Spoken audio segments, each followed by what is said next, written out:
皆さんこんにちは。လိမ္မာ sharing channel လေးကနေပြန်လဲကြိုဆိုလိုက်ပါတယ်။လိမ္မာစီမှာတကုတ်တေဖောင် service လေးရပါတယ်။2လပိုင်းနဲ့3လပိုင်းဆောင်မွေးဖြေမဲ့သူတွေဒီလ26ရက်နေ့မှာဖောင်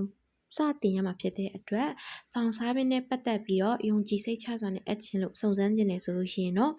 ဒီဖုန်းနံပါတ်လေးတွေမှာ Viber Telegram ဖုန်းဆက်ပြီးတော့ပဲဖြစ်ဖြစ်ဆက်သွယ်စုံစမ်းနိုင်ပါတယ်เนาะပြီးတော့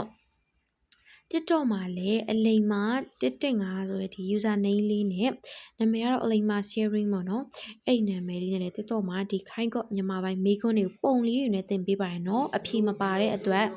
်ဒီလေ့ကျင့်ခြင်းနဲ့ဆိုလို့ရှိရင်အများကြီးအဆင်ပြေတဲ့အတွက် TikTok မှာလည်းရှားပြီးတော့လေ့ကျင့်နိုင်တယ်နော်ဒါဆိုရင်စလိုက်ရအောင်လမ်းလျှောက်အကူကရိယာကိုသုံးသည့်အခါမီတို့စစ်ဆေးရမည်နီတေလက်ကင်တွင်ဖုံရှိမရှိနှင့်အောက်ခြေရောဘာများစုပ်ပြဲနေခြင်းမရှိအတုံးအယောင်လမလဆိုတော့အယောင်လတာတွေမလတာတွေကအရေးမကြီးဘူးเนาะအဲ့လိုပဲလက်ကင်တွင်ဖုံရှိမရှိရတယ်အရေးမကြီးပါဘူးဒီဖုံမရှိတော့အကောင်းဆုံးပေါ့เนาะတန်ရှင်းနေရဆိုရင်တော့အကောင်းဆုံးဆိုပေမဲ့ဖုံရှိမရှိက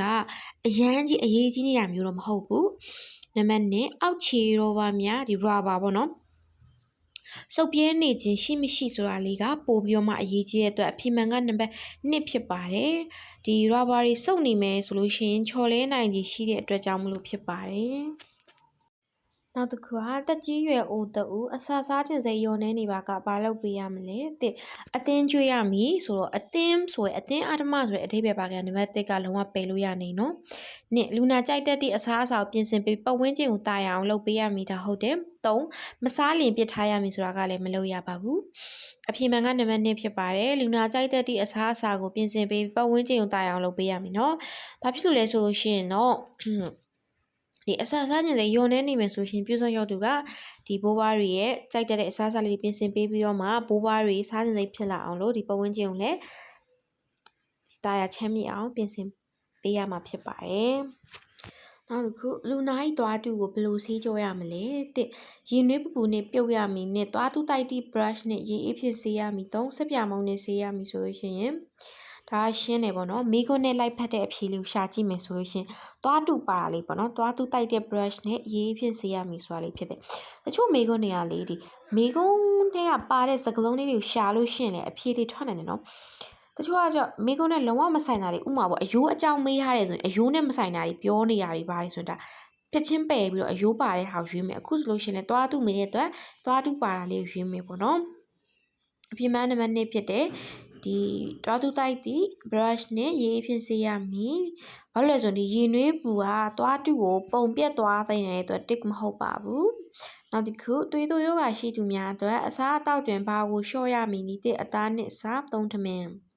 းဒါတော့တော်များသိမလို့ထင်ပါတယ်ဗောနော်သွေးတိုးတယ်ဆိုတာအငံစားလို့စားလို့ဖြစ်တဲ့အတွက်နှစ်စားဆိုတာအဖြစ်မှန်လေးဖြစ်တယ်စားကိုလျှော့ချရမှာဖြစ်ပါတယ်ဒီစားတတ်များခြင်းကသွေးတိုးခြင်းကိုပိုဆိုးစေတဲ့အတွက်ကြောင့်ဖြစ်ပါတယ်ဟုတ်ပြီလူနာကဘိုးဘွားတွေပေါ့နော်ဘိုးဘွားတွေကညဘက်အိတ်မပျော်ဘူးတဲ့ပြောပါကနေခင်းဘက်တွင်ဘာလုပ်ပေးတဲ့နီတစ်အဲ့ချိန်များများပေးရမည်ဆိုတာလေးကမားတယ်နော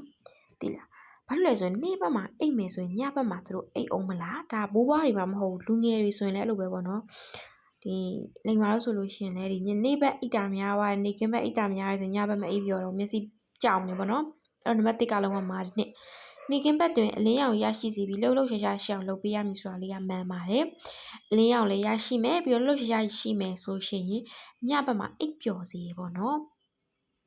ဘယ်လိုတွေးလို့ရလဲဆိုလို့ရှိရင်ဒီအလုပ်လုပ်တဲ့လူတွေအလုပ်ပင်မလုပ်တဲ့လူတွေဆိုလို့ရှိရင်ပိုဆိုးရပေါ့နော်ဒီညဘက်ဆိုရင်စောစောအိပ်ပျော်တယ်ကောင်းကောင်းအိပ်ပျော်တယ်ဆိုတာကနေ့ဘက်မှာလှုပ်ရှားရှိနေတဲ့အတွက်သူတို့အားအင်တွေရောထားတဲ့အတွက်ညဘက်မှာအိပ်ပျော်တယ်ပေါ့နော်အဲ့ဒါကြောင့်မို့အဖြေမှန်ကနံပါတ်2ဖြစ်တယ်3ကော်ဖီတိုက်ရမည်ဆိုတာလုံးဝအခုမဖြစ်နိုင်တာလေးပေါ့နော်ဟုတ်ကဲ့ဒီနေ့ကတော့ဒီလောက်ပါပဲမေကုန်း9ခုပေါ့နော်ဆန်းစီကsorry ဆန်းစီလို့အစံဆွဲနေဆန်းစီတော့မဟုတ်သေးဘူးပေါ့နော်ဒီတိုင်းလေး sharing လုပ်ပေးနေလို့ဆိုဒါပေမဲ့ဆန်းစီလို့လာခေါ်တော့ဒီမှန်မှာတချို့ဒီ chess box မှာ TikTok chess box မှာပေါ့နော်ဆန်းစီနဲ့လာပြောနေတော့ကိုယ့်ကိုအဲ့လိုမျိုးလေးဆွဲနေပြန်ပြောရတာပြောချင်တာကဒီမေဗီဒီယိုတစ်ပုတ်မှာမိကို9ခုပဲထည့်ပေးရဆိုတာအရန်ကြီးများနေပြင်းလို့ပေါ့နော်ဒီအလိမ်မာတော့ဆိုလဲခိုက်ခေါ့ဖြေတော့ဆိုရင်ဗီဒီယိုကြည့်ရပေါ့နော်ကြည့်ရချိန်မှာအရန်များနေပြင်းတာပေါ့နော်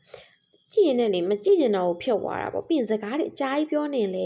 ပြင်းနေပေါ့နော်အဖေမှန်းသိနေပြီမြန်မာပိုင်းဆိုတော့တချို့ဟာတွေကအရန်ထင်တာသိတာရပေါ့နော်အဖေလေးတွေအဲ့ဒါကိုစကားတွေအများကြီးပြောနေစိတ်ကမရှိဘူးအဲ့ကြောင့်မလို့အဖေကိုလည်းမြန်ပဲပြောတယ်ရှင်းလင်းချက်ကိုလည်းမြန်ပဲပေးတယ်ဖြစ်တယ်ပေါ့နော်အဲ့တော့ဒီပုံမှန်လေး